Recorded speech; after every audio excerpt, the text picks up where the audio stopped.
Happy morning leaders. మేము పూడిమడక విలేజ్లో ఉన్నాము. అయితే మేడం గారి పేరు గంటలమ్మ గారు. గంటలమ్మ గారికి టానిక్ వాడక ముందు గైనిక్ ప్రాబ్లం ఉండేది. ఎక్కువగా మెన్సెస్ అయ్యేటప్పుడు స్టమక్ పెయిన్ ఎక్కువగా వచ్చేసింది, బ్లీడింగ్ కూడా ఎక్కువగా అయిపోయేది, వైట్ ప్రాబ్లం కూడా ఎక్కువగా ఉండేది.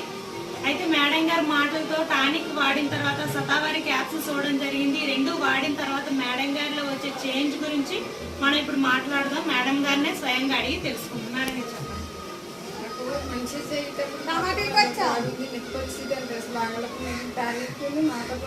నాకు చాలా బాగుంది. ఇంట్లో కూడా నీరసమది తగ్గింది, సలంగా ఉంటున్నాను. ఈ ఊరాటం నాకు చాలా బాగుంది, ఫ్రీగా ఉంటుంది. తలకు ఏమీ రావట్లేదు, వెంట్రుకలు కూడా తగ్గాయి. దానికి కాకుండా చాలా బాగుంది. నాకు నేనైతే మాట్లాడతాను, మాట్లాడతాను. Okay leaders, once again happy morning.